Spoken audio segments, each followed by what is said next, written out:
চিঠি। একটা চিঠি এসেছিল তোমার, তুমি ছিলে না তাই ফেরত চলে গেছে। ধূসর এক খামের উপর সাদা কালিতে টানা হাতের লেখা, সুন্দর।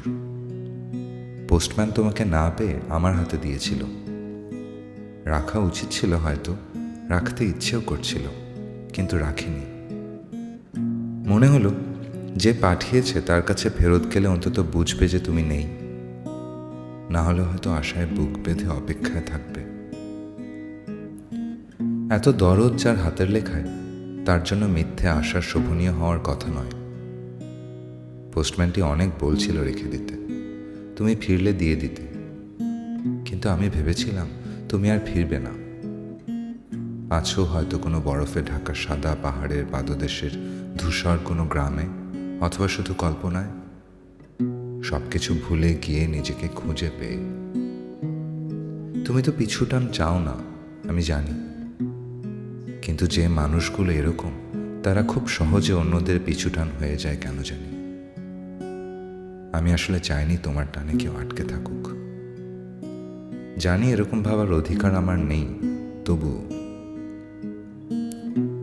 চিঠিটার পেছনে রিটার্ন অ্যাড্রেস লেখা ছিল, কিন্তু কোনো নাম ছিল না। ঠিকানাটা অনেক পরিচিত, কিন্তু ঠিক চিনতে পারলাম না।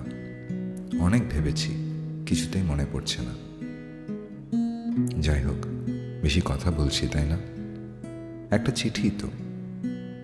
আজকাল কে আর চিঠি লিখে বলো? সেজন্যই মনে হয়েছে সেটা শুধুই এক চিঠি নয়, হয়তো বিশেষ কিছু,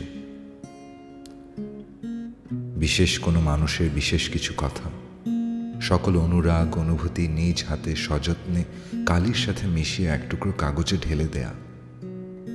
অনেক কথা যা মুখে বলা যায় না, যার সাথে চোখের ধোঁকা নেই, শব্দের কারসাজি নেই, সময়ের শোরগোল নেই। শান্ত কতগুলো স্থির অক্ষর, ছড়িয়ে যায় আলো মনের ভেতর।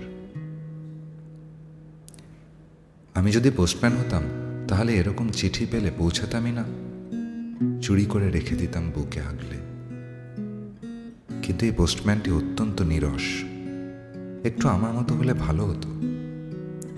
বারবার দিয়ে দিতে চাচ্ছিল, আমি নেইনি। তোমার চিঠি আমি নেব কেন? আমি তো তোমার দাস নই, কেউ নই। আমি অনেক বেশি কথা বলছি, দুঃখিত। তুমি যদি শুনতে পেতে তাহলে বলতাম না হয়তো। তুমি তো নেই, থাকলেও নেই। সেজন্যই মনে হয়েছে তোমার প্রাপ্য নয় এ চিঠি।